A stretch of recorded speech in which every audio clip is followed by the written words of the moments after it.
Good stuff, brothers. How y'all doing this morning, man? Good. This is the Father Within class, man. And the Father Within class, what we're going to discuss is we're going to discuss, man, how do we intentionally establish a strong, positive relationship with our children. This is so important. For us to be, effective in our children's lives, we got to have a strong, positive relationship. Why do we have to have a strong, positive relationship? Because it gives us the ability to have that influence in their lives that we need to have so that they can go in the direction that we know that they want to be, right? At the end of the day, when they get to the end, they like, man, okay, I'm good at this location that I have arrived to. That's what our responsibility is as fathers, as parents, is to make sure that our children be successful. That's why we do what we do, right? Who wants their children to be successful? Is that what we want? Yeah. We want our children to be successful, right? We don't want our children to grow up as adults and be like, man, my life sucks. Who wants that as a father? Do you want your children to come back to you and say, man, you know what, Dad? Man, my life sucks. And the reason why my life sucks is because I really don't know how to go at life. And the reason why I don't know how to go at life is because I've been influenced by people who don't have my best interest at hand. Who is those people that don't have their best interest at hand? Who you think don't have your children's best interest at hand? Friends, peers, What about businesses? Do you think businesses have their best interest at hand? No. So when businesses put out like marketing things and stuff like that, do you think that they're really trying to make sure that they have what's needed to be successful in life? Or do you think that they are putting out the information to get them to do what? Buy. Because businesses is trying to do what? Make money. Make money. They're not concerned with if they are living their best life. That is our responsibility, right? So then that's why we got to do everything in our power to establish that strong, positive relationship with our children. And the reason why I say strong, positive relationship with our children is because that gives us the ability to do what? Transfer information. A strong, positive relationship is a relationship without barriers. That means that I have the ability to be able to get you the information that you need to have. Have you been in a negative relationship with somebody before? Right? Have somebody looked at you negatively that every time that you even said anything, they resisted everything that you said before you even got it out. They already took the opposing end of you before you even got out what you was trying to say. You like, man, dang, can you just listen to what I'm saying? And they like, no, I'm going against whatever you saying, I'm going to go against it. That's a negative relationship. And so often we can have that same negative relationship with our children if we don't intentionally do what's necessary to establish a strong positive relationship. So then that's what we are going to discuss over these next few sessions, is how to get that done and have a focused energy. We're going to come at this in a thinking way, not in a feeling way. Because if I just feel my way, guess what? Feelings are unstable. Some days you feel good, some days you feel bad. And if my behavior is dictated by my feelings, then will I get things accomplished that is of great value? No. How can I? Because I don't feel like coming to class. I don't feel like doing it, and I'm not going to do it, right? But if I say that, man, I need to go ahead and get in an environment that helps feed my mind so I can be better, it doesn't matter how I feel. I'm going to do that because I know in my mind that that's the best thing for my development, for my progression. And if my mind isn't the way that it needs to be, then how can I progress in life? I'm going to continue to be stagnant because my mind isn't strong enough to dictate my behavior. What is controlling my behavior is my feelings. So if I'm going to be that father that I need to be, guess what? I need to have the mind to get it done. That's the only way that we're going to be able to have a strong, positive relationship with our children, man, is if we have the mind to serve that relationship between our children and us. If we don't have that mind that's strong enough, then guess what? We're going to be like, man, I don't really feel like going to the, I don't feel like going to the dance recital, right? I don't feel like going to the football game. I don't feel like, man, showing up for the birthday party. I don't feel, right? And our children would look at us and they'd be like, man, dad is inconsistent. And when you can't be depended upon,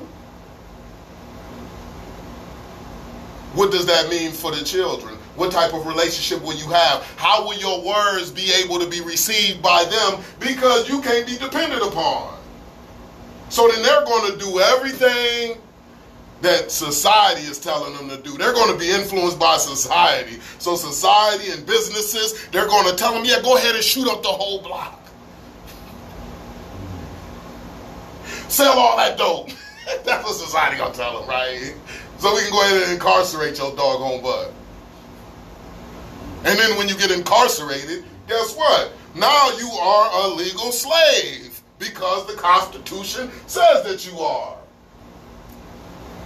Oh, neither slavery nor involuntary servitude, except for as punishment for a crime, where if the party shall have been duly convicted, shall exist in the United States or any other place subject to their jurisdiction. That's the 13th Amendment. That's the law of the land. That's the Constitution. The only way that you can be a slave in the United States of America is if you get convicted of a crime and it serves as punishment. So then that's why the bigger companies are targeting the penitentiaries now to get the work done. Why? Because you don't have to pay the people who are incarcerated a minimum wage. You can pay them 19 cents an hour and give them a 3-cent raise over a 3-year period. And the company that is targeting the penitentiaries are the big companies. Walmart, Target, Hewlett-Packard, Honda. They get the work done inside of the prisons now because people are not being forced to be slaves. They are volunteering to be slaves because they are saying, I'm going to embrace a philosophy that gets me incarcerated.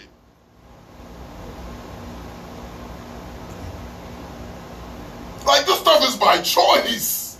I know me personally, I don't want my children to find themselves in a situation where they are food on the table. What does that mean? That means that they are somebody else's salary. They're not sitting at the table, they are food on the table. And the only way that they can be the person that sits at the table is if they have the mind to do it. So I want to teach them and develop them in a way to where they take their seats at the table. I'm so serious about my children, it don't make no doggone sense. Why am I serious about my children? Because I'm serious about myself. My life is not a game, man. And people can't have their hands all on my life, managing it any old type of way. Because when people manage my life any old type of way, I don't get my maximum results that I desire. My experience ain't the way that I want it to be. So a little bit of background on what brings me to here and how do I get into this line of work is because of my story. You know, I grew up single parent household. My father raised me and my brother. My mother, she got caught up in the 80s. She couldn't be there for us at that particular time. She moved down south. She got incarcerated, right? So her getting incarcerated put her in a position to where she couldn't really be here, right? Just got caught up, you know, with the drug era. But she done recovered right now. She's cool. She's a part of her grandchildren's life. Just a beautiful thing. Just a beautiful story, right? We flying her down in May so she can be, you know, so she can have some good stuff going on so she can be around the family. So we're going to have barbecue and everything. Just get them done. Just get it done, right? Yeah. But, yeah, so man, growing up in a single parent household, my father, he worked full time and he was a janitor at Oberlin College in Lorain County, right? So him working full time, and my grandmother, she worked full time in children's services in Cleveland, Ohio. So then they were gone all day. But by them being gone, it left me and my brother, I got another older brother, it left me and my brother exposed to the environment that we were coming up in, right? So being exposed to the environment, we decided to go out there and get the information from the environment.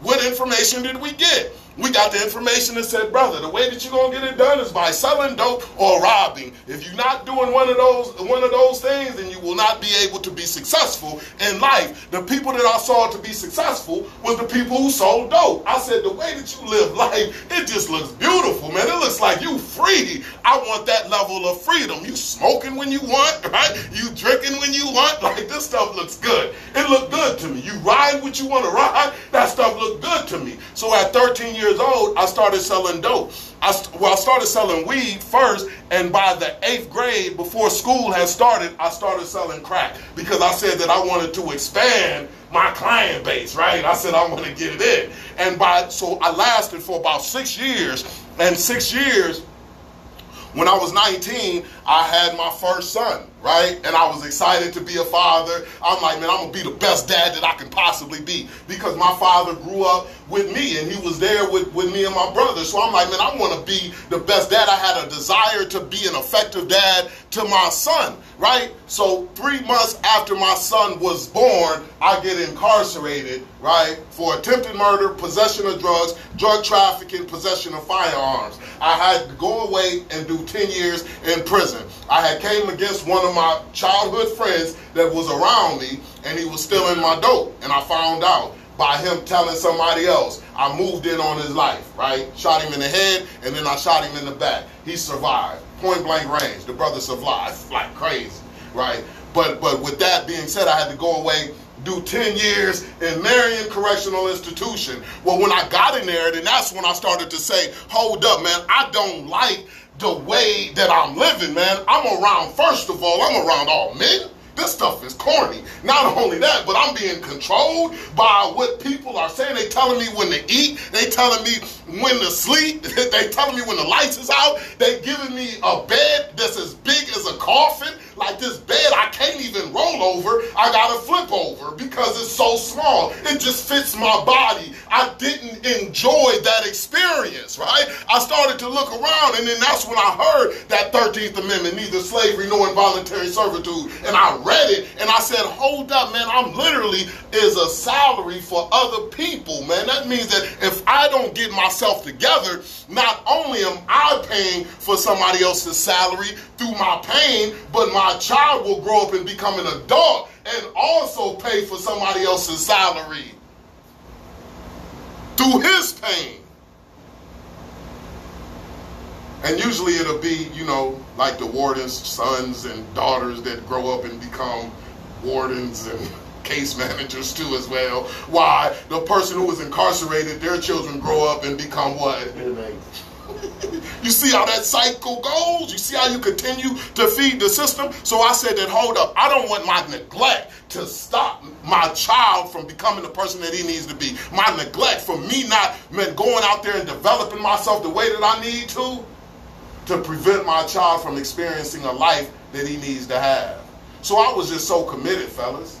I was so committed. So then that's when I got busy. I got into scripture. I said, let me go ahead and get into scripture to try to come against this thinking. I didn't get raised in that stuff. I didn't know nothing about scripture. So I let that get into my mind. Let that saturate my mind, develop me, right? I got into scripture. After that, I got into college, business management in Marion Technical College. I graduated with a 3.83 GPA. I left from there. I went into administrative office technology for vocational training. I learned the computers, Microsoft Excel, Word, PowerPoint, and Access, right? I learned Spanish inside of the prison.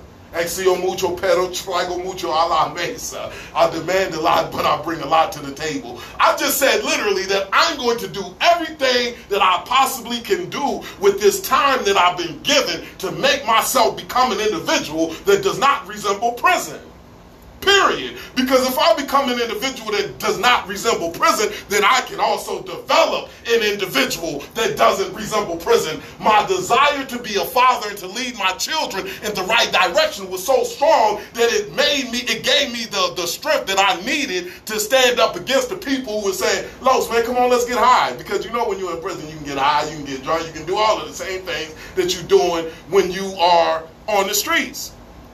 And I said, nah, bro, I ain't. Nah, man, that reefer looking good, but I'm cool. I took a couple taps. And then I felt goofy when they said they was going to do a urine test. And I said, oh, man, I'm about to get hit up. I was drinking water like crazy. I was drinking cold water. Then I was drinking warm water to shut down my kidneys. Like, I was getting hit. I'm talking about them gallons of water. And I felt like I was about to explode. And after that feeling, I said that, man, you know what? I can't continue to do this.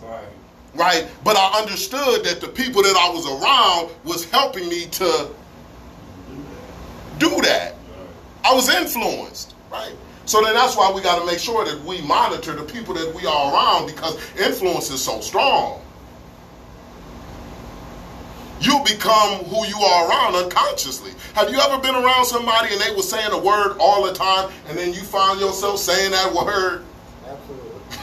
And you be like, dang, I'm saying the word that they saying, man. And because we are influenced beings, right? So then that's why I want to make sure that I'm that father to be able to lead my children in that right direction. So then that's what brought me here to this line of work. I got released from prison in 2007. That means that I've been home for 13 and a half years. And the reason why I've been home for 13 and a half years, man, is because it started within. The name of the organization starts within organization. I said that it started within myself. It started within my environment. That means that I didn't wait till my release date for me to get to the person to become the person that I needed to be. I started right then, right? Time is valuable. It don't matter where it's spent. I squeezed the juice out of the time that I had. That means that I didn't want to waste my time just doing what? Watching TV, playing dominoes and cards. Because the TV and those dominoes and cards, I'm going to let people know, like, dominoes and cards, man, you ain't going to find no professional, you can't be no professional domino player out here, no professional card player. Did I play it? Yeah, you know I played it because I busted y'all's head, right? Well, I tried to. Y'all was a little bit ahead, but I almost got y'all last week, right? But I did play it, but I didn't let it consume all of my time. Right? I had to make sure that I spent a lot of time on my development, because I figured that if I'm developed in a way, man, nothing outside of me can stop me. If it is no enemy within, the enemy outside can do me no harm. The greatest enemy that we face on this journey is the enemy that's within, that's telling us that, man, you know what? You got to continue to do life the same exact way. You got to continue to show people what they used to seeing. It's that enemy that's within that stops us from being able to overcome situations like this. And that's why when I did my 10 years, I seen people come in, go out, and come back in, go out, come back in, go out. And I'm like, brother, you done went out, came back in within 90 days with a whole new case. Why did you go out and come back in with a whole new case in 90 days? Your bed is still open. I thought you was actually in the hole. I thought you was doing an LC, brother. I didn't know that you had actually got released, right? Yeah, man, I caught another case, right? The reason why is because of their failure to develop themselves to be an individual that does not resemble prison. But my desire to be a father could not afford me to neglect that development of myself. So what we will discuss is that this parenting piece is going to start with us, and guess who it ends with? Us. Everything in between is in between. So we are going to touch on some topics to just tap into some stuff that's already inside of you. And once you become aware of what's inside of you, guess what you can do? You can intentionally implement it in your parenting, in your movements, so you can get to the place that you want to be at in life. It's serious business. So me being home for 13 and a half years, I've been able to raise my children. And my son, who was 3 months old when I got incarcerated, he was 10 years old when I came home in 2007. I was able to get him, his mom signed residential custody of him over to me so he can go to school from my house. He went to Westerville South in Columbus, right? He graduated from high school. He went on to college. He didn't stay, but he did go. But the moral of the story is he's not that individual that I was from 13 to 19 trying to get it, selling dope, right? He was an individual that says, man, you know what, I'm going to go at it in a different way. The brother right now, he's 23 years old. He got married, right? The brother's like really working to be responsible. He got a job. He's starting his own lawn care business. I'm talking about literally. He's doing his LLC and everything. The brother's getting it in, right? He has 2 children and 1 on the way. So I'm a grandfather as well. But the moral of that story is what? Like, my son is not putting himself in a situation to be incarcerated. Because of the mind. Because of me being able to come home and show him what it looks like. If I would have came home and showed him the same old lows from 13 to 19, then that's how he would have been walking. So I had to show him, like, son, this is how you live life. I can't show somebody how to live life if I'm not knowing how to live life, if I can't figure out a way to get over the obstacles. How can I tell somebody else how to tear down the obstacles if I haven't figured out how to tear down the obstacles, if I haven't figured out how to be? So I was able to lead him in the direction. I had 2 more children. I had a son, he's 12 years old, and I got a daughter, she's 5 years old. Strong relationship with my children, strong relationship with the mothers of my children. I have 3 children's mothers, man. You see the hair? I had braids. You see it. It's on here. Look. This is the image of me. This is me evolving into the guy over here on the right, right? I had the braids. They was like you. Like, I'm telling you, I was getting it in. You should have seen me. They was all the way down here like that. Just, I was getting it in, man. But when I came home, man, it's just like, it was no joke, man. Like, so 3 children's mothers, man. So I caution anybody who only has one, who has one child's mother. Brother, stay there. Stay there, brother. Like, life will be more simple. Like, how many children's mothers you got? 2, right? Stay there, right? Like, and you don't have any, right? Like, brother, when you get one, stay there, brother. Life will be a lot more simple, right? Stay there, right? I'm telling you, man, no joke, man. But just working with the mothers, man, I've been able to position myself in my children's life in a way to where I'm so effective, man, and I'm watching who they becoming, and it's a beautiful thing because I know that I got my hands on my children. As a father, I don't look at my children and say, man, I see all of the businesses that is out there that don't have my children's best my children's best interest at heart on my children. I say that, man, my hands is on my children. That means that who they becoming is based on what I'm giving them. That means that I'm developing their minds in a way that's going to warrant success, which is my responsibility as a father. So when I sit back and I look at my children, I'm like, yeah, that's good stuff. Like, how important is being a father to you? Like, how important is that? That's what I'm saying. Like, how important is it? What are you willing to do? What are you willing to do? This is what I want to ask y'all. What are you willing to do? And I'm going to ask you too. What are you willing to do for you to be successful so your children who has not been born yet, so that they can be successful? What are y'all two willing to do? What are you willing to do but you already know what you're willing to do, right? So what are you willing to do for your children to be successful? Anything. I want to hear it. I can't hear it. Whatever is necessary. Whatever is necessary. I want to hear that stuff. Whatever is necessary. Right, now I'm talking about, like, we can take it up to level 10. It doesn't matter. Whatever it takes. Whatever it takes. What am I willing to do? Whatever it takes. What am I willing to give? Everything. Everything that's in me. I'm dead serious. That's how I feel about my children. I'm willing to give everything that's in me. I'm willing to do whatever it takes for my children to be successful. So when I was in the joint doing that 10 years, I was willing to come against that old philosophy that got me incarcerated. Why? Because I wanted my son to be successful. I stopped cussing inside of the penitentiary.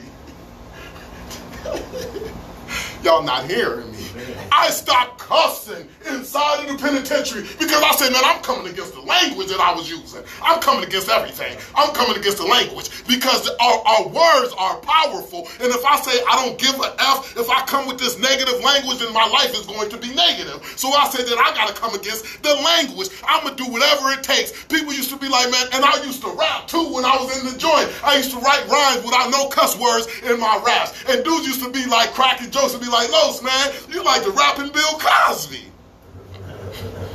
I said, I don't care what y'all say. I'm going to do whatever it takes. And a part of my issue is the way that I talk. So I got to come against the way that I talk. When I used to say, I don't give a F, I wish somebody would, guess what? They usually tried it. They usually would. And I got to respond a certain way. So I said, let me control my tongue. The smallest muscle in the body is the tongue. It's in the tongue, but it's the hardest to control. Your tongue is the hardest to control, brothers. If you control your tongue, then you can control your life. If you sit up there and say, I can, then guess what? You will find a way to get it done. If you sit up there and say you cannot, then guess what? You will give up and won't even try to get nothing done. I said that I can come out and be successful inside of society with all of this stuff on my background. Brothers, I came home with all of that stuff on my background. Do you know how that is, man, going to an employer? Not good. Not good. Wow. And they looking at it. I got so desperate, fellas, that I was paying an agency to get me a job because they said that they was going to be able to get me a job. They were scammers. They just gave me classified ads. When I went to the actual employer, I said, man, you know what? I'm coming from Global Tech. Right? Because they told me to go to the employer with their dang on ID. They gave me an ID and everything. They set me up. They rocked me, right? They said, man, here, take this ID, and when you go there, they're going to be waiting on for you. You just tell them that you're with Global Tech. And this is what I was paying them for. I was so desperate. And when I went to the employer, I come in there and I said, man, I'm cutting around the line because you know who I'm with? I'm with Global Tech. Boom! And I slid them I slid them my ID card. They took a picture of me and everything. They laminated, they laminated the card and everything. I was official. I'm like, man, Global Tech. What position should I start at and what time do I start? They looked at me and said, fool, what's going on? What are you here for? I'm like, Global Tech. Official. They said, fool, what did you here for? The job. They said, man, if you want an application, we are hiring. They're going application right there. Sit over there in that lobby and fill that stuff out. I say, I don't get no special treatment. Do you know I'm with Global Tech? I called Global Tech. I'm like, what's going on? I'm like, I'm looking for it. They say, hold up, but let me go ahead and pass you over to somebody else. I'm like, what the heck? They just pass me over. Till I'm like, man, I'm wasting time. And I ain't getting in touch with nobody. Global Tech rocked me because they knew that I was desperate. But guess what? I did not stop. I continued to do what I needed to do until I got me a job because I said that I need to be employed. If I'm not employed, then what am I going to do? Right. It's a good chance that I might go back to get it like I used to get it because I still had connects. And guess what? When you get incarcerated, people still be out there doing some of the same things, right? That's just what happens over a 10-year period. It's just that they be older doing the same stuff. So I could have accessed some work, but I said, nah, I'm not doing that. I'm gonna get me a job. I just stayed on it because of my desire to be a father was so strong that I said that I'm not going to compromise me being there for my children for anything. For my son at the time, it was just my son. I didn't have the other two yet, but it was just my son. I said, I'm not going to compromise me being away from my son any longer. I've seen my son 4 times a year during that 10 years. That means my father was able to come to Columbus, pick him up from Columbus from his mother, come back to Marion Correctional, take him back to Columbus to his mother, then drive all the way back to Oberlin, Ohio in Lorain County. That's a lot of driving, right? He did that 4 times a year. I said that I'm not going to go through that again, but all throughout the other times I never seen him. I didn't hear from him. That's what made me feel a certain type of way.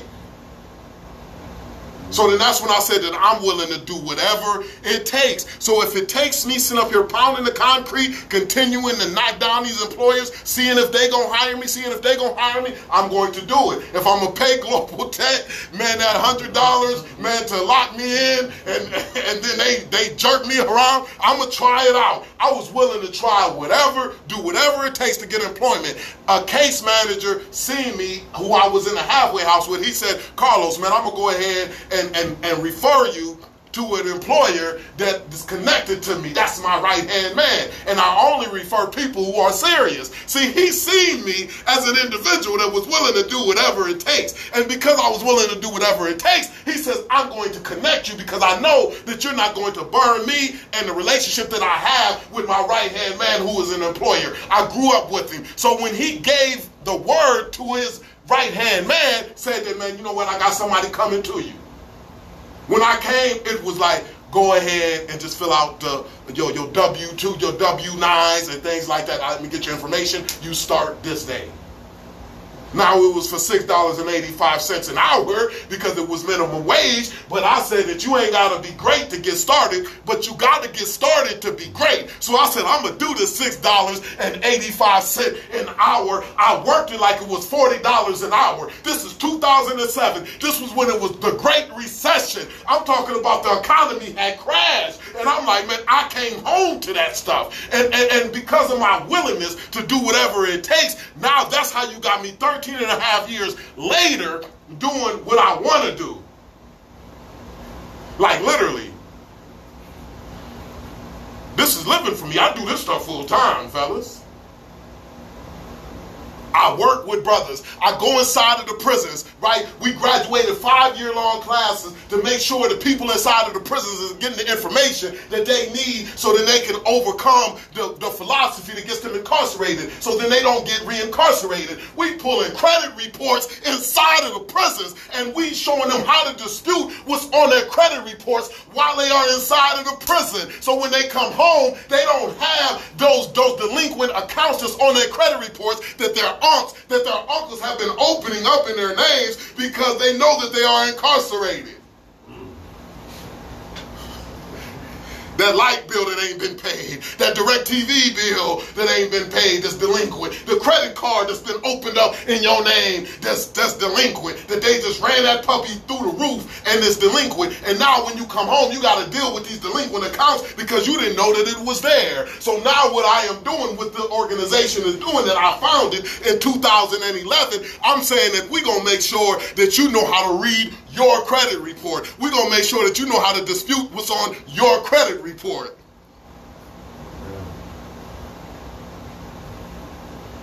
So your answer, the answer to your question, what we talked about earlier, I'm not here to rope you brothers up, right? And say, I got them now, and drag y'all back to the table and be like, here goes some more food for y'all. Yeah. Right? My whole mission is to get brothers the information because I understand that information influences thinking and thinking controls behavior. If you have different information, your thinking will be different. And if your thinking is different, then your movements will be different. And if your movements is different, then guess what else would be different? Where you end up at. I just don't want brothers in the penitentiary no more. I don't want brothers in facilities like this no more. This is what I don't want. So then this is why I come in and do what I do. That's why I say on my shirt, it says, turn the penitentiary on its head. Stand the community on its feet. In the realest of ways. And the way that we're going to do that is how? It's turning the mentality on its head that gets people incarcerated. And stand the mentality that puts you back into society as an asset. Stand that mentality on its feet. And why I believe that it's such a movement, because what you will in turn do is what? You will give your children that mentality that makes them become assets. So then therefore they will never be incarcerated in their life. Incarceration just will not fit them. So then that's how we going to turn the penitentiary on his head, turn these facilities and stuff on his head. It's because we're going to stop doing the things that get us inside of these places. Period. Who likes it here? Who here right now say, man, you know what? Hey, this is pleasant. Man, you know what? I'm living my best life. Who wakes up like that and be like, man, you know what? I'm liking this. The food is swell. I love the food. Man, the food is just, I'm telling you, man, it just melts in my mouth. I love the food. Everything is hard. Everything. Everything is hard. These chairs, plastic, hard. No, nothing soft. Everything is hard. The cots that you sleep on, guess what? Hard. The water that comes out the shower head, guess what? Hard, right? Everything is hard. It's nothing soft.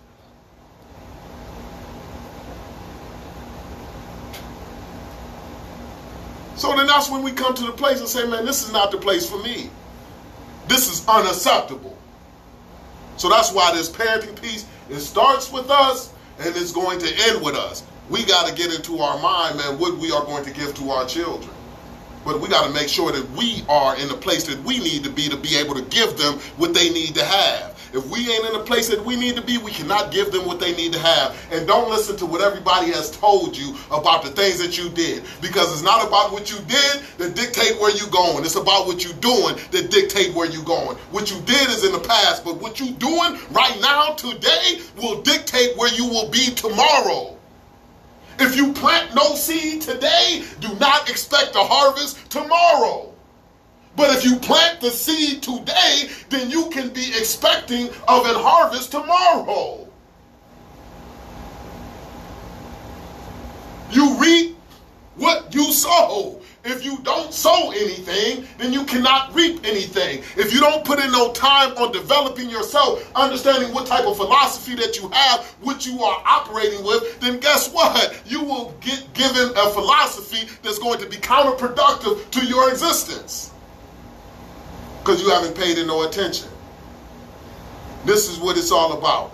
So, when we talking about establishing a strong, positive relationship with our children, this is the first session. I know y'all thought that we started the first session, but that was just an introduction to this first session, right? So, this is the things that we need to do to be able to establish that strong, positive relationship with our children. It is imperative that we have it. We understood why it's important. Because we want to be the most influential in our children's lives, more than the outside forces who don't have our children's best interest at hand. We don't want our children to be operating with tools that have been placed in their hands by people who don't have their best interests at heart.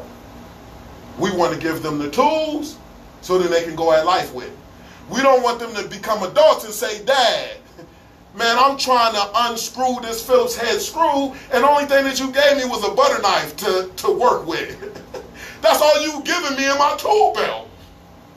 How am I going to get it done? When I see the people on each side of me and they're going at it. They got electrical drills, they got flatheads, Phillips head screwdrivers, they got, man, hammers, but only thing that I got to go at life with is a butter knife. That's what you giving me. I don't want my children to grow up as adults and say, Dad, only thing that you've given me is a butter knife, and I continue to fumble through life because I don't have the proper tools because you wasn't focused enough to give me the proper tools. I don't want to have that conversation. Anybody want to have that conversation? Like that stuff, I mean, because for you to have to explain, that's what's so hard. Is to have to explain to your children why you did not give them the proper tools to go at life. I'd rather do the work right now than to have to do the work on the back end, explaining to my children why I did not give them the proper tools. I don't want to face that. So then that's why I put so much effort and energy into becoming the father that I need to be to establish the relationship with my children that I need to have.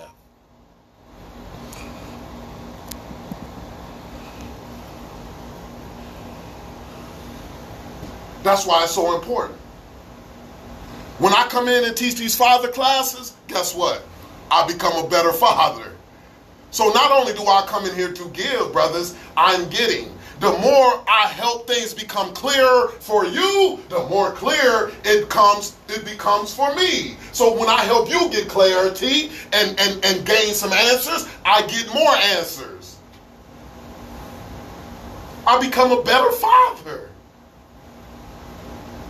It's a win-win situation. This is not an I win, you lose situation. That's manipulation. When it's an I win, you lose situation, nah. I'll come in here as an I win, you win type of situation. So when we start talking about establishing that strong, positive relationship with our children, the first thing that we got to do to establish that strong, positive relationship with our children is what? Determine what type of father that we are going to deliver to our children. Now, how many people have thought about what type of father you're going to deliver to your children? What type of father? Oh, good. Man, this is going to be beautiful for you, man. For you to be able to have it before you even had children, you're going to be on another level, man. Good stuff. So when you're thinking about the type of father that you're going to deliver to your children, what does that father look like? And how did you come to that conclusion? Trying to be positive, like positive role model, show them how life is, trying to make sure they see me go to work, know I'm at work, except for this right here. But in general, like going to work, coming home, not cussing at mom, you know what I mean? Stuff like that. Trying to pretend like, like that's how I'd like, you know what I'm saying? If my dad was to do it over, I'd like to give it to him. You know what I mean? Like what I could change my dad through me to him. Right. You know Right. So when we focus it, and let's just say that we are building, we are building a structure. Say we are building a structure, and we are saying, man, this is what I'm gonna do. This is what I'm gonna do. This is what I'm gonna do. This is what I'm gonna do. And this is the type of father that I'm going. This is the structure that I'm building, because we want to make this stuff applicable. A lot of times when we can say we're gonna be like, man, hey, I just want to be a good dad. Well, what does that look like? If I just say it's going to be a good dad, that's too broad. We want to narrow that thing down so we can get it done. Everything has to be able to be done, because if we have it as broad, then it's like it probably won't get done. If I just say, man, you know what, hey, I'm just going to be a good dad. I'm going to be an effective dad. But what does it look like so I know what I'm doing? We want to have that focus. We are going to come with a focused energy. So when we come to the conclusion and saying, man, what type of father that we going to deliver to our children, the first place, and you was touching on it right there, the first place that we touch at, the first place that we do is we reflect. We reflect on our past. We say, man, you know what? Let me figure out what are the positive interactions that I had with my parents when I was a child that left the positive feelings inside of me. Right? So what are some positive things that happened when you were a child from your parents that left some positive feelings? Like go fishing, get out of the house, go do fun stuff like camping. Right. So good. So you saying that y'all went fishing, y'all would go camping, right? Go do fun stuff, right? Getting out the house.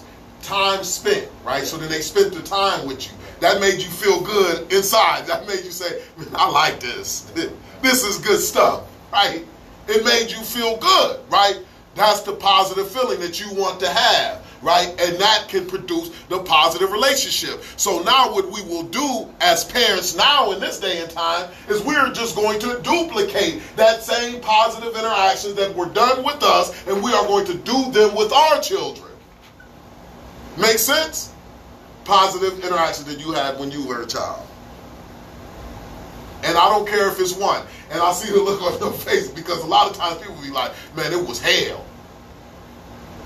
But it was still something that was positive. I remember somebody told me, they said, man, my mom, she was drunk all the time. And they told me everything that was wrong. And then they said, man, only thing that was good was that, man, she came to my graduation. But she came there drunk.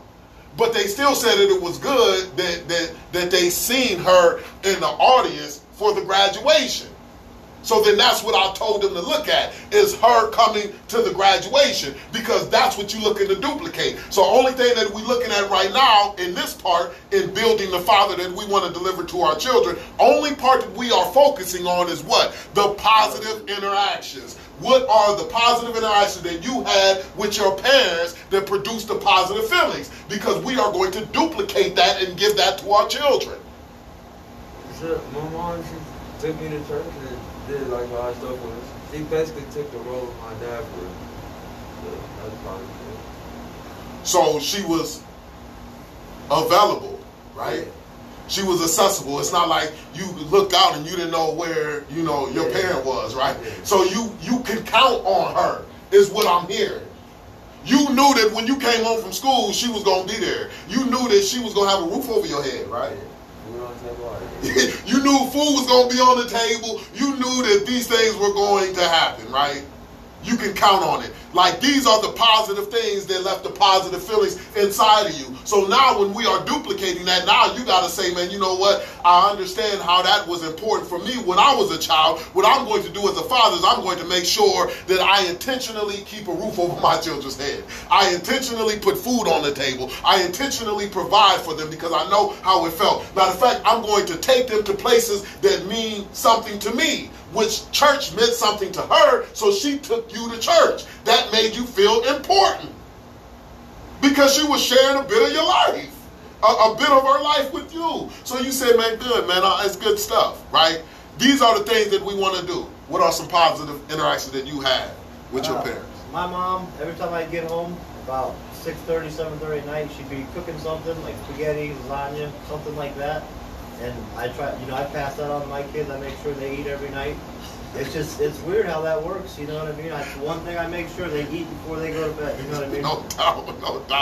No doubt. That's good stuff, man. And that stuff is powerful because it was positive for you. And ain't nothing like eating with kids. Kids love eating. That's what get them to move, right? If you bring a snack, you see they just be like, yeah, they just get to moving. Like, when they eat whatever they eat, they like, you're like, man, why is you dancing? Like, you just that excited about putting food in your mouth? They be like, when you get older, you don't be like that. Right. But children, they be getting it in. When they get some food, they be like,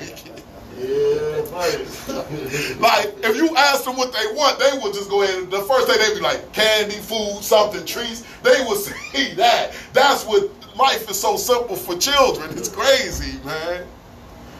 That's what does it for kids. So then that's a beautiful thing. Because of your mom doing that, you say, man, I make sure that my children experience that same positive interaction that I had. I want my children to be able to count on me like I counted on my mom to cook. I want to make sure that they have the same exact thing, that they go into bed with a full stomach. They ain't going to bed with their stomach growling.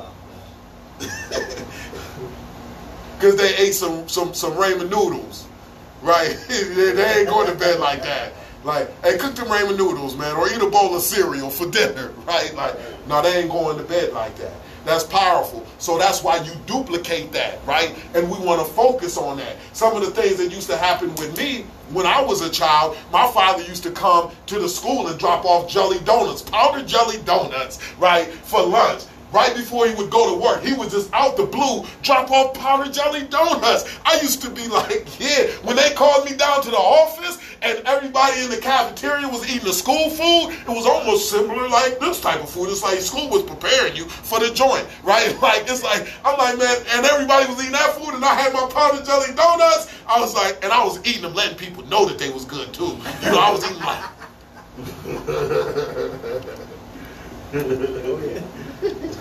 That's how I was eating them puppies. Like, them puppies, jelly, powdered jelly, strawberry jelly. And I'm like, some of it dropped on my tray, and I would like, that stuff made me feel good, and I kid you not.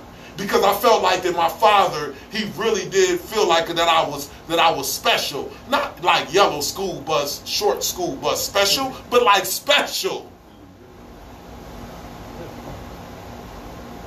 It made me feel special. So with that being said, I said, man, you know what? Man, that's what I want to do with my son.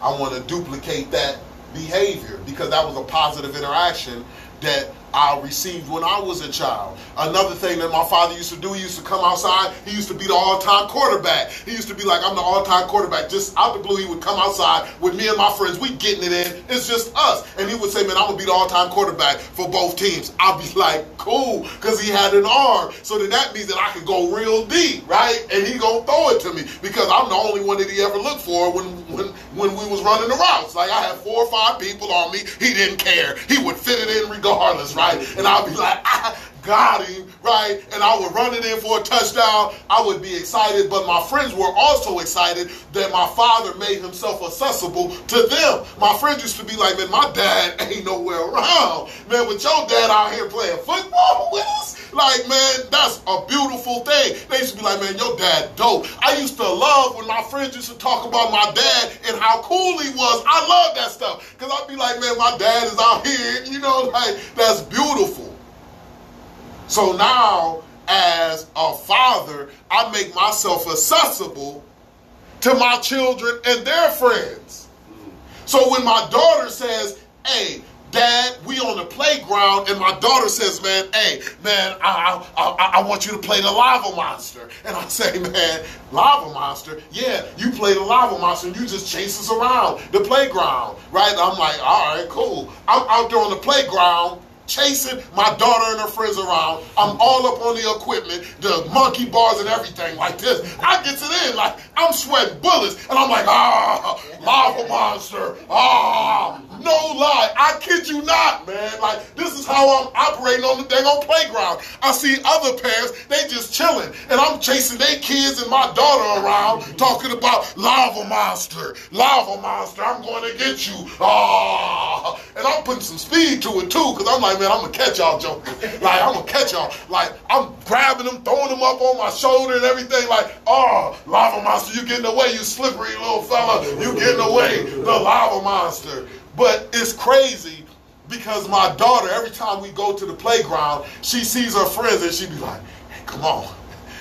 I got to connect with the lava monster. The lava monster is actually my dad, and he's going to be the lava monster. Come on. So she's bringing friends, new friends, because now she's like the big deal on the playground. The people see her, they be like, there go Charisma. She's got the connection with the lava monster.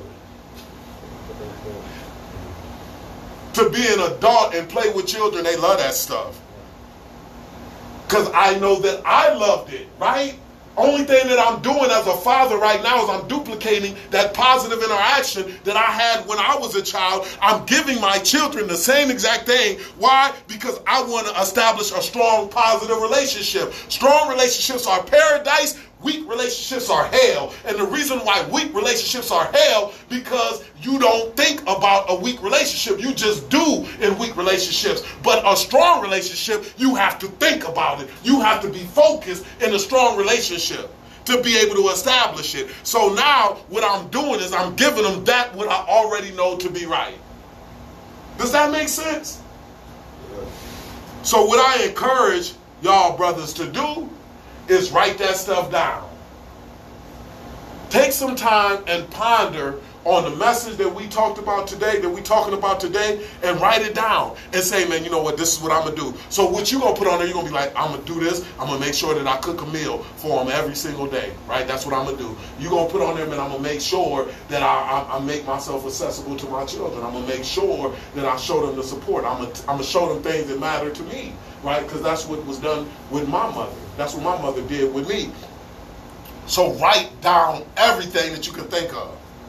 Right? Write it down. It's something when we think about it and then we write it down and then we read over what we have written. It's something that it does to the mind. All of this stuff is repetition. And the more that we repeat something, the more likely we are to get it done. When you listen to a song on the radio all the time, next thing you know, you'll be able to sing that song word for word. Why? Because of that repetition. That's why they play the song. You might not even like the song, and you're going to start liking the song. You're going to find yourself liking the song because you're hearing it all the time. And you're like, dang, I kind of like this song. But when you first heard it, you didn't like it. So when we first say it, we might not be able to get it done. But when we say it, we write it down, we read over what we've written down, we come back, we say it again, we write it down, we read over what we've written down, we have conversation with somebody about what type of father that we want to be, then that's how we'll be able to get it done. This is the things that we can do that's intentional. Like, this is all applicable. What we said in the beginning is we are going to do what? Whatever it takes. Whatever it takes. Nothing is off the table when it comes to our children. Whatever it takes. Is this stuff easy to do? Yes. But guess what? It's also easy not to do. So we can leave here and we can be like, man, you know what? Let me watch the TV real quick. Instead of sitting down. Right, it's easy not to do what I just said. It's easy. Oh man, let me go ahead and play around a little bit. Let me get on the phone, right? It's easy to not give your children that 30 minutes of time and ponder on what type of father that you want to be and write it down. It's easy not to do it. It's easy to do it, but it's also easy not to do it. See, we say to ourselves, man, if it's easy to do, then how come everybody don't do it? The reason being because it's also easy not to do it. So after we look at the positive, guess what we do next? Look at the negative. Only makes sense, right? So now what we want to do is we want to look at the negative interactions that we had with our parents when we were children.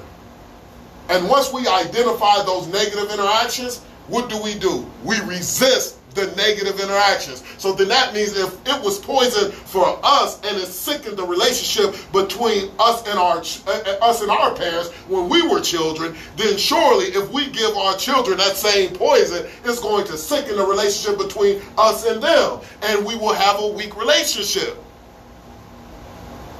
Because the relationship won't be healthy, it will be sick. That's a new one, man. I love that stuff. The relationship will be sick because we are feeding the relationship poison. Because we are not resisting from administering the poison to our children. What is the poison? Well, when I was a child, I didn't like my parents screaming at me when I did something wrong. So guess what? Because we don't identify and resist it, we are going to administer the same poison to our children. We are going to scream at our children unconsciously because that's the way that we was raised. And we're not intentionally focused on resisting from doing it. And when our children do something wrong, we are going to be on autopilot and we are going to scream at them. Just like we were screamed at. Why do you think that stuff happens? The same bad stuff that happened to us as children, we do the same thing as parents because we are not identifying and resisting from giving it to our children. If we don't identify and resist, then it will end up in our parenting. Man, I didn't like it when, you know, my mom got incarcerated and she wasn't able to be there. Right? I didn't like that stuff. Because I had banquet dinners, brother.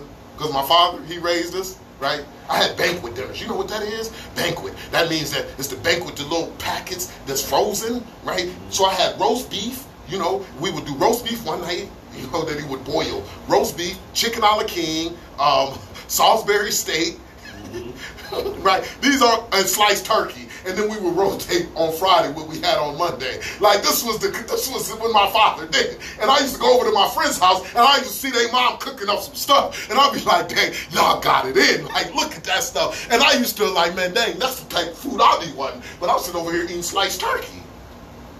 Salisbury steak, chicken a la king. I knew about chicken a la king before I went to the joint. When I went to the joint, ain't nobody know about chicken a la king. I knew about chicken a la king because it was in the banquet frozen dinners. So I say, man, chicken a la king, right? Hey.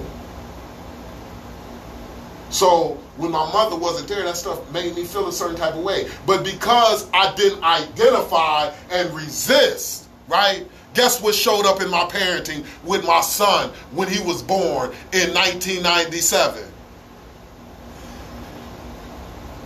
I was careless, and I was still moving in a way that was going to separate me from my son. Just like my mother was separated from us, I was separated from my son because I didn't resist the temptation to do what my mother did and get incarcerated. I got incarcerated because I didn't intentionally avoid from getting incarcerated. I was out there wild in a month. I didn't give it no thought. I was on autopilot.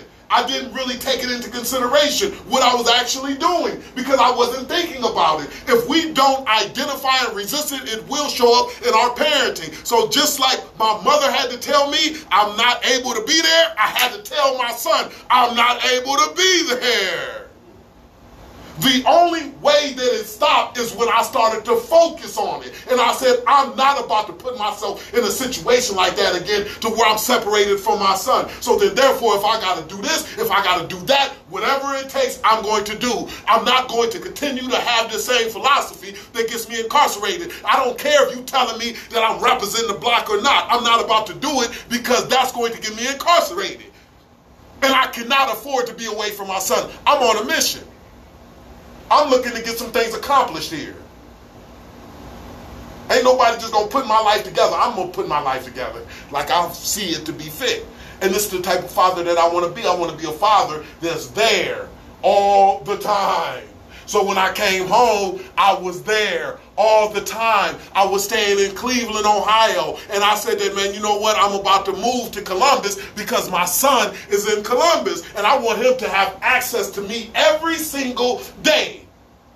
I don't want him to look up and be like, where dad at? I want him to be able to have that conversation with me every day. If he needs to talk, I want to be there. I don't want him to say, man, I need to go ahead and see what I can do to get in touch with dad. It's like, nope, you're going to see me every day to go ahead and talk with me with whatever you need to talk to me about. Because I wanted to be that type of father. I didn't want to give my children what I was given because of my neglect. So we identified the negative and we resisted. I hear people say, man, you know what? I didn't like looking out in the stands and didn't see nobody there to support me.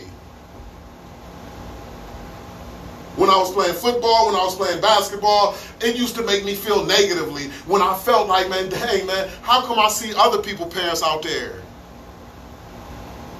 There was some people that went through that, right? Like, so my father, he was there at every single game. That felt good. But it was other people who didn't have nobody in the stands. Nobody was in the stands cheering them on, saying, go ahead and score the touchdown. That's what I'm talking about. So then when they did something, it was like nobody was there. They didn't have nobody to go ahead and talk to at the end of the game. Nobody was there waiting on for them at the end of the game. Negative feeling that was inside of them in regard to their parents because they said, man, you know what? I didn't like that. But guess what? When they grow up to be a parent themselves, they doing every other thing else except for being there at the game because they haven't focused on that. So then that means that life is pulling them in every other direction and they going in the direction that life is pulling them because they don't have no clear direction themselves. So somebody is saying, come on over here and kick it. And they like, all right, I'm going to kick it. Or even a job. Man, come on over here and work. Work overtime. I'm going to work overtime. I'm going to get that money, right? But if they were focused on being there for their children because they felt like that when they were children that their parents weren't there for them, then they would be there. They would say, I can't do that overtime because my presence is more important than money. Ain't it funny how we believe that money is more important than us? Hey, don't society in general make it seem like money is more important than the actual individual? Maybe your children's mothers is like, man, you know what? Hey, I just need money from you. I don't need you. Can you just put money here? But money never develops an actual individual. Only thing that can develop an actual individual is an individual. That means that you can go ahead and give your children a black card and say, go ahead and spend out, go ahead and splurge, right? But you not there is not going to benefit your child any because your children cannot develop off of money. Your children have to develop off of human contact. That's what's crazy about it. It's like the best thing that you can give your children is what? Your time. So then therefore you got to say, hold up, I'm not about to do that overtime. I'm gonna go ahead and show up to my children's game, to my daughter's dance recital because I got to be there. My time is more important than the money that I make. That's crazy because money can be made, but we are created. That's why we're more valuable than money. You can duplicate money, right? You see what we can do with money. They sit up there and say, they be like, man, it's poor, it's poverty and stuff. How? When the government can say, here goes 7 trillion. I'm going to send it out to everybody. Right? Just like this. Everybody going to have 7 trillion. So they can make that stuff, man. But I ain't seen nobody say, you know what? I'm going to make another one of the good brothers. I'm going to make another one of you real quick. Hey, he ain't up to it right now? I'm going to make another one of him. I'm going to put him out there now. You can't be duplicated. We so special, we different inside of ourselves. Our left side is actually different from our right side. All of the fingerprints on our hands are different, right? All of the fingerprints on our hands are different. There's 7.6 billion people on the earth, and nobody has the same fingerprint. We don't even have the same fingerprint. Out of the, how many fingers is that? 7.6 billion times 10. And it's not the same fingerprint. So then that means that we are more valuable than any materialistic thing that we can give our children. Any type of money that we can provide for our children. Our presence is more valuable, and they are more valuable than any type of money. So I'm not about to chase money and sacrifice my children. When we start to get there, that's how we get it to where we need to be.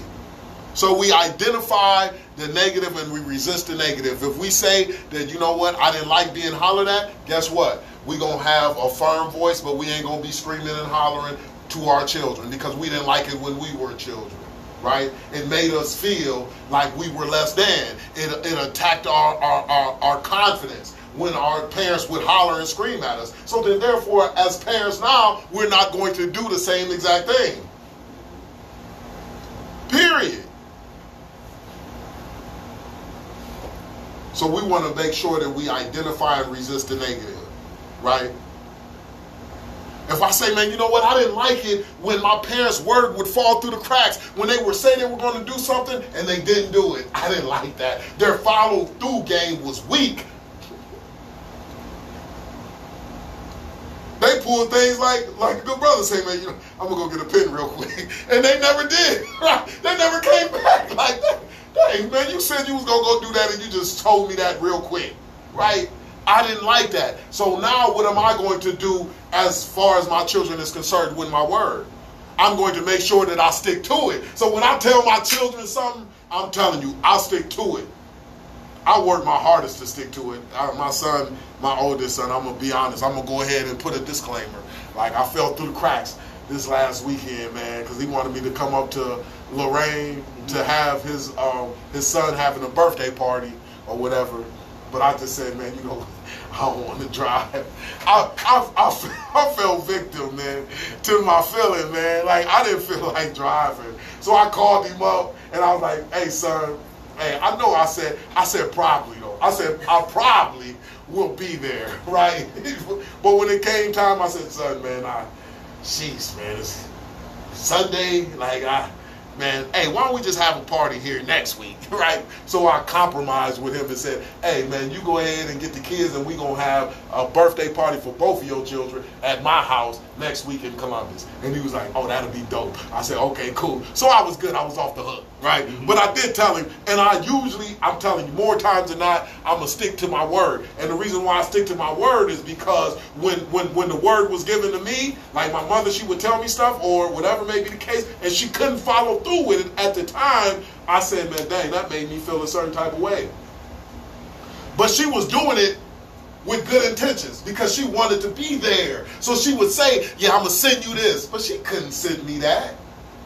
I'm going to work on this. She had to depend on somebody else to do it because she was incarcerated. So she couldn't just send me what she said that she was going to send me. So when I looked at for Christmas and I was looking for what she said that she was going to send, it wasn't there. So now I'm intentional about my word with my children because I don't want my word to come back void with my children like it came back void with me because it made me feel a certain type of way. And if I got those negative feelings inside of me, then that's what builds a negative relationship. And if I have a negative relationship is a relationship with barriers. That means that I cannot do what I need to do in the relationship. So we identify the negative and we resist the negative. All right, fellas. Y'all good with that? Y'all got that, right? What we do with the positive?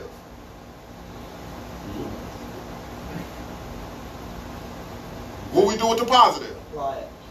We duplicate the positive, right? So with the positive, what do? Positive. Duplicate the positive. What do we do with the negative? Resist it. We resist the negative. Do you see how important that is? Because if we don't resist it, guess what will happen? It will show up. It will surface in our parenting. This stuff takes a focused energy. So, and what we want to do again, write that stuff down. So some people are going to be able to write down a long list of negatives and be like, da, da, da, write it down, look at it, read it, lock it in. So now when you in the presence of your children, you like, man, I'm not doing that.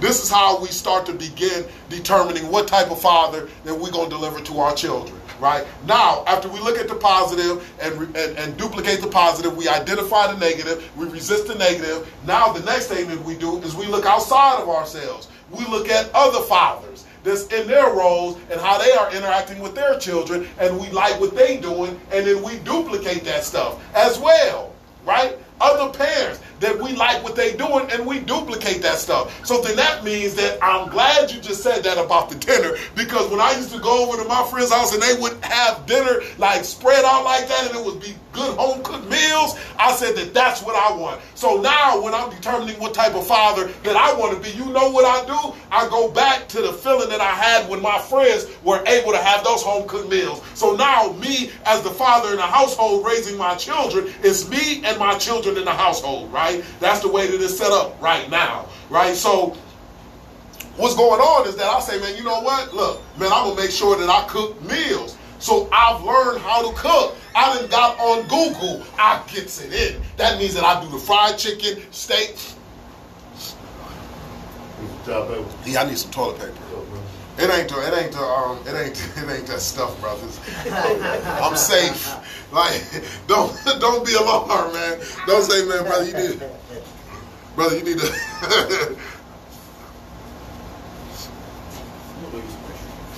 Okay. You going to the restroom for real, right? Yeah. All right, brother. All right. Right? So, but now what we do is we look outside of ourselves and we see other fathers in their roles that they are doing that we like, and we just duplicate that stuff, right? We say, man, I like that. I like the way that you interacted with your children. So if I see a father that is a football coach, and I say, man, that's pretty dope. I like the way that he's a football coach on his son's team, right? So now when my son is in football, I'm going to say, man, you know what? I'm going to be a football coach too. Right? Because there ain't nothing new under the sun. But I'm coming at it from a thought out way. I'm not just winging me being a father. I am intentional and deliberate about what I'm doing as a father. Right? I'm focused. Because why? I want to give my children the best version of myself that I can possibly give them. I don't want to just give them like any old body, because I don't want them to become any old body. I want them to become a successful adult. And the way that they can become a successful adult is if I make sure that the relationship is strong. And the way that the relationship can be strong is if I am intentional about who I am delivering to them. I'm doing research about what type of person I'm going to be. I've already researched my past by looking at my positive interactions and my negative interactions. Now I'm going outside of myself and looking at other fathers, looking at other parents and saying, man, you know what? I'm going to do that same exact thing. I like that.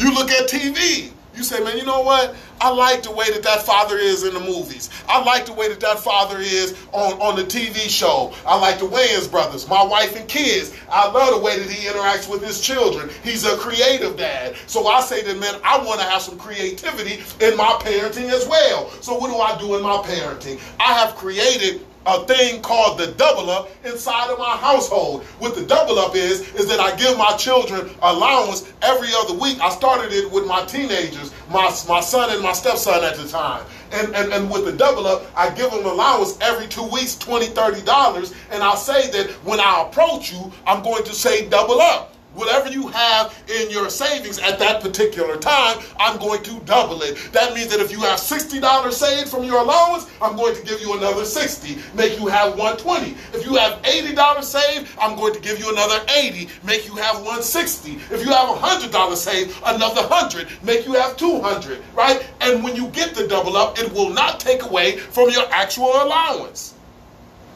So if I double up on a Thursday, guess what? You still will get your allowance on Friday. What am I trying to do? I'm a creative dad. I'm trying to instill in my children the things that I believe that they should have. So what I believe that they should have is a mind to be able to go at life with. What I understand is that people don't have money problems, but they have thinking problems. The reason why people be in bad situations is because they're not thinking correctly. People thinking that they need more money. No, they just need a better way to think. But the way that they think is off, and that's why they be in bad situations. They buy everything that they want during the beginning of the month, and then at the end of the month, they begging for what they need. That's not a money problem. That is a thinking problem. Am I off or am I correct on that? Right. So I don't want my children as adults to have these thinking problems. So what I'm doing with the double up is teaching them how to save and how to capitalize on opportunities. The reason why people don't be successful is because they see opportunities whistle past them and they're not prepared for when the opportunity knocks. Opportunity knocks, but preparation answers. And the reason why people can't capitalize on the opportunity is because they are unprepared. So when I'm telling my children in the double up, this is a beautiful thing. I got it in my books too. Y'all will have my books too when we done, right? At the end of class. So what I do is I say, man, you know what? Hey, man, you gonna know how to capitalize on opportunities. Like just through this program, I'm trying to be a creative dad. Like I see the Wayans brothers on my wife and kids being a creative dad, right? This is what I'm doing. I'm pulling from his cloth what I've seen on TV and determining what type of father that I'm delivering to my children. I'm trying to instill what they need to have through creativity, like I see the Wayans brothers do on my wife and kids. Because I believe that if they have the mind that's looking to prepare and capitalize on opportunities, they will be successful. If they have the mind that says, man, you know what, I'm not going to squander the resources that I have, but I'm going to make sure that I save and invest my money. I'm not looking to spend my money. You know, some people, they'll say, man, you know what, I'm going to go ahead and buy everything. I'm going to buy 70% and invest the rest. I want my children to be like, I'm going to invest 70% and spend the rest. Thinking problems. Remember what we just said? It's thinking problems that is our issue. And why do we have thinking problems? Because we weren't taught how to think. And if the way that we are thinking is based on the society, what is society going to tell us? Spend that money, spend that money, spend that money. Go ahead. I heard Rick Ross say, man, I just threw a car away because it needed an oil change. That brother said, I drove the car, threw it away because it needed an oil change. He said he left it on the side of the road because it needed an oil change. A brand new car. Is that true? More likely not. But it sounds good. I'm going to go in and I'm going to buy up the bar. And people will try to do that. Instead of just buying the bar and selling the liquor.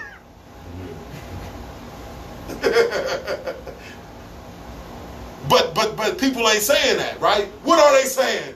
You want to show you that you about something? Go in there, buy the bar. Go in there and go ahead and buy them all.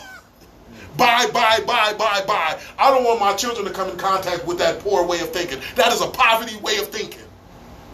So I want to be intentional about the mind that my children are having, and they are developing. So then that's why I do the double up. So I did it, and I explained them the rules, and they was all excited, right? They was like, man, this is good stuff, man. I'm about to get filthy rich. I say, no doubt, okay, no doubt, no doubt. So I told them that stuff, and I waited about 3 months when I pulled up on them. And I said, man, what up, though? What's going on with you? I went to the bank. I got about like 41s, right? And I say, man, what's going on?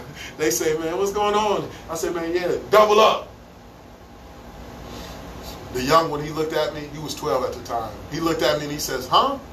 I said, man, double up. What up, man? Go ahead and get what you got. Let me see what you got. And he looked at me. That brother looked like his heart was beating like so fast. Like, man, I'm over here. I've been spending like crazy. And I've been seeing him spend, right? He's been getting all kinds of zooms and whams. Honey buns, you know, Snickers, like everything that he can think of. When he see the money, as soon as he see it, it seemed like he was selling the money. He was getting rid of it so fast. I say, brother, did you just sell that money? Like, you just sold the money. Like, hey, I got money for sale. I got money for sale. So when I come up to him and say double up, he like, dang. That brother go downstairs because their room was downstairs. He go downstairs, this brother walking all slow. I'm like, man, hurry up, man. Come on, man. Double up. That brother come back upstairs. This brother, I already knew where he was at, man, because his hand was like this. I'm like, oh, this brother. This brother ain't got nothing in his pocket. He got everything in his hand, so I'm already know what's in there. It had to be coins. So I'm like, I'm about to go ahead and get rid of this brother real quick, right? So I'm like, double up what you got. This brother he dropped it on the table, nothing but pennies and silver, a couple of nickels and stuff, and he had $1 bill, you know, crumpled up. And I said, man, let's go. This was 3 months of allowance. He could have doubled up on like $300 at least, right? And I counted it, and when I counted it, I'm like, dang, okay, cool. It's $1.80. He was like, yeah, $1.80. I said, all right. I gave him $2, and I said, brother, let me get that 20 cents back. Boom. Because I'm giving you $1.80. You ain't about to get $2. That's over a double up, right? So I took my 20 cents back, put it in my pocket. He had $3.60. I said, now don't spend it all in one place, good brother. That brother said, man, dang, this stuff is crazy. I just missed the opportunity, right? I said, man, that's what it is, man. You got to be prepared, right? I told the older one.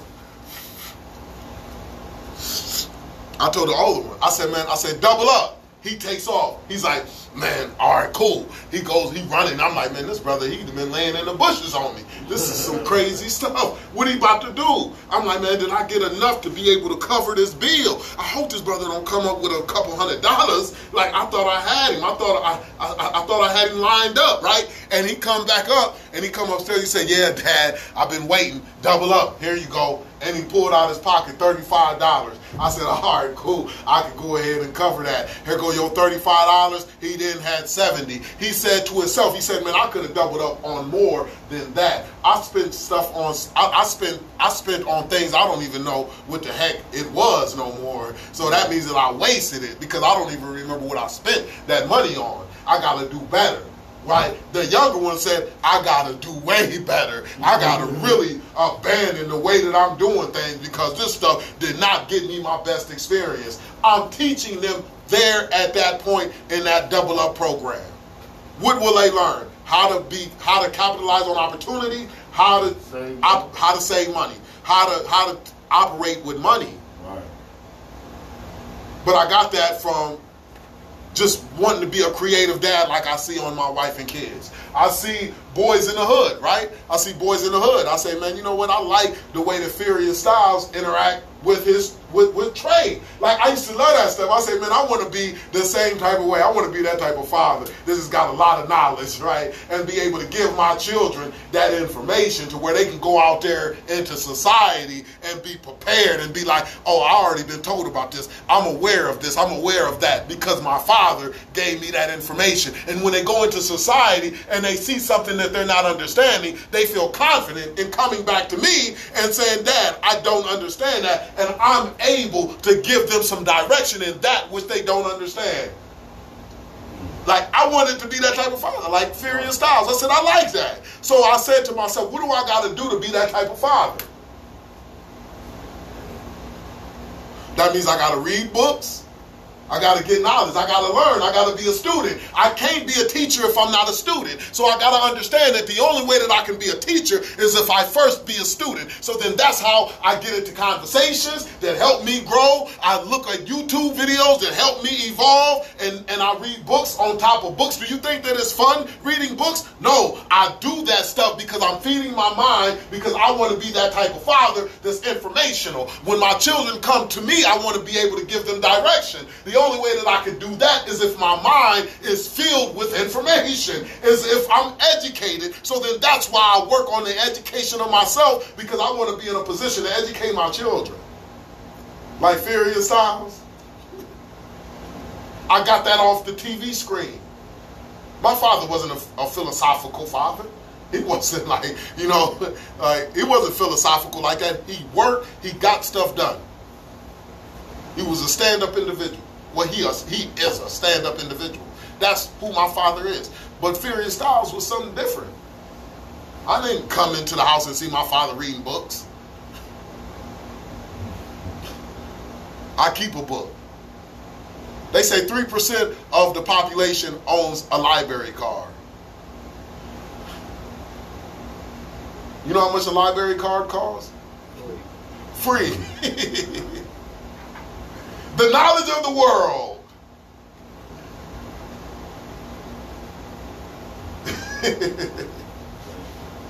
And it's not being accessed.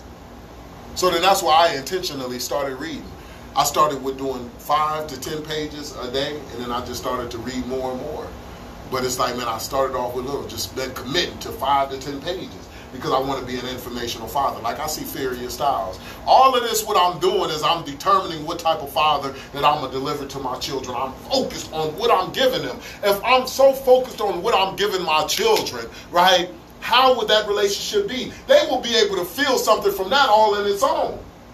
Because they know that I'm not giving them any old father. I am actually thinking about what I am giving them, who I'm delivering to them. That will add to the relationship on its own. Because it takes time to do that. It takes time for you to go back to your beds and write down the positive interactions. It takes time to write down the negative interactions. It takes time. You know, when I was inside of the joint, I sent home candy from the commissary. That means that I would go all week without eating nothing off of the commissary because I would send candy home because it was Halloween and I wanted my son to do trick-or-treating with my candy. So I would go to the commissary, I would buy $15 worth of candy, and that's when it was 50 cents a wow. That means that he was getting the big Snickers, he was getting the big Twizzlers, he was getting the big Reese Cups, he was getting the regular size candy. You know how I used to feel when I was trick-or-treating and I would go to a house with the regular size candy bars? I would be like, this is dope. I gotta loop back around in a different costume. I would be like, I'm gonna change my costume around. I'll tell my friend, like, let me see your mask real quick. I'm going back up here. I'm about to get another one of them jokers. Man, they got the big size candy. They got regular size candy. They don't have the bite size. They got the regular size. Man, that's the lick. Right? So my son was able to start trick-or-treat off with my candy because I made the sacrifice. Look, sacrifice. I made the sacrifice to make sure that I sent that home to him. That means that I didn't eat no tunas. I didn't eat my breaks. I didn't drink no coffee, no Kool-Aid during that week. I didn't smoke my Black and Milds because I said that I'm going to go without for this week so my son can start trick-or-treat off with me and my candy. Sacrifice. So when we say, man, I'm going to go back to my room, I'm going to write this stuff down, that's sacrifice. When we say I'm going to sit in class and I'm going to learn what I can learn, I'm going to learn this stuff. I'm going to learn it and I'm going to apply it. That's sacrifice. That's bringing you to the table. And when you bring you to the table, then that's how you get the results that you're looking for. That's how you get desirable results. But if you bring in half of you, then you can best believe you're going to get half the results. But if you bring in everything in you, then best believe you're going to get what you're looking for.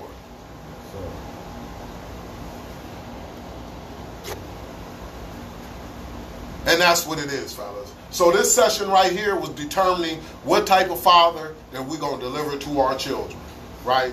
We're going to come from a focused place. Are y'all brothers inspired? Yes. How do y'all feel after this information? Does it feel like it's something that you can apply? Like literally, like does it feel like something that you can say, man, you know what? I can apply this stuff. I can actually do this stuff, right? It's not about can we do it. It's not about should we do it. The only question that we will be asking ourselves is, will we do it? Will you do it?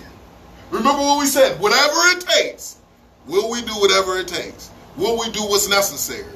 to establish a strong, positive relationship with our children? The first place that we start is understanding what type of father that we are delivering to our children, so we are not just giving them any old thing that we haven't even thought about it. Because when we don't think about it, then guess what? The father that gets given to them is a father that we don't even want them to have.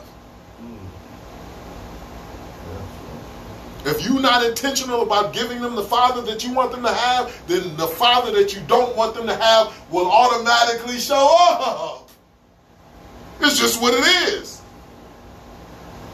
You fight for what you want, or you're going to have to settle for what you don't want. It's either or. You fight for what you want, or guess what's going to happen? You're going to settle for what you don't want. This is the reality. It's either or.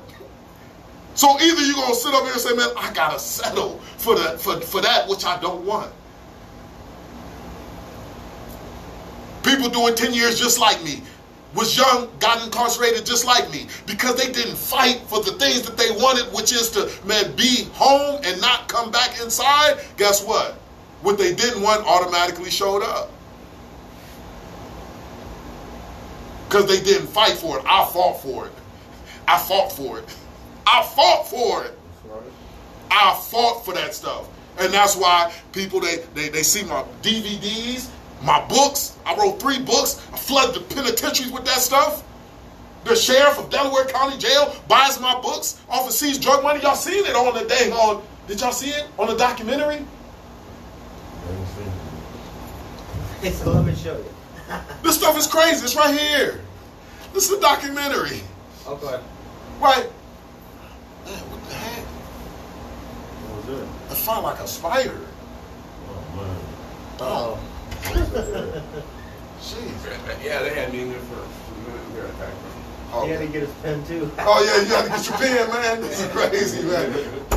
But on the documentary, you'll see that stuff. Like, we in an empty jail cell where he says that, Carlos, man, I buy your books and put them throughout the jail in Delaware County with seized drug money. The reason why I do this is because what's in your book is information that can help the population get released from jail and not do the same thing to get reincarcerated. So I'm actually taking care of the community by using the seized drug money from drug busts. And I say, wow, well, my money got seized from drug busts.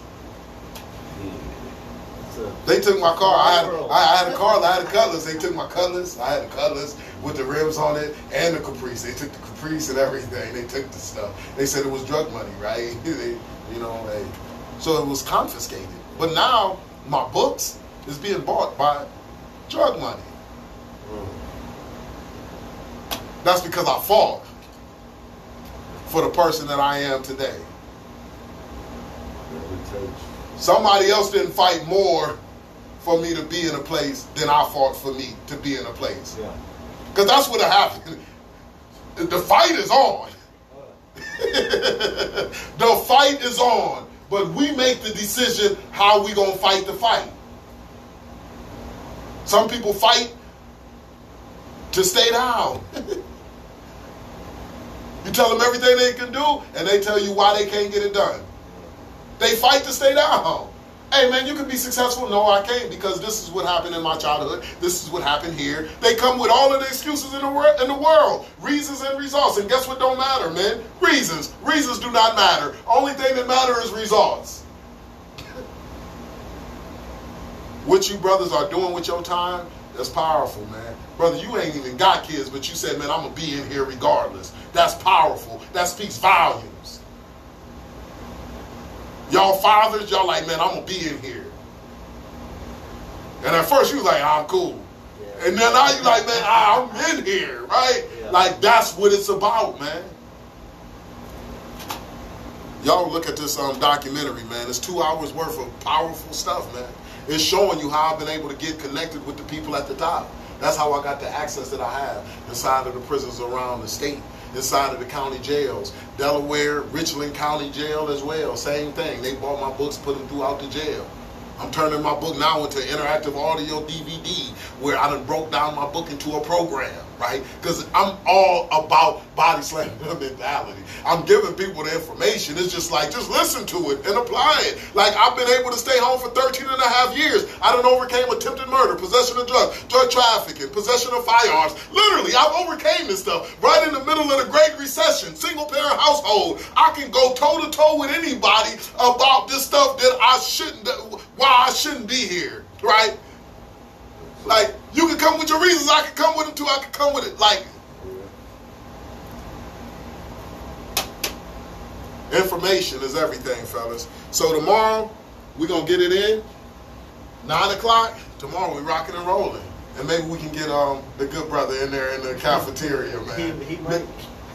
Maybe we can get him, man. Y'all brothers recruit that brother and say, brother, you need to be a part of this, man. You know, recruit the brother. Get him in here so he can benefit from this stuff, because at the end of the day, his children are out there. And I want his children, because it's a possibility that his children can come in contact with my children. His children can come in contact with your children. And we want we want it to be a conversation and not a confrontation, because his children has been raised the right way and your children has been raised the right way. My children has been raised the right way, right? If we're going to take care of our children, we need to take care of the world that our children lives in.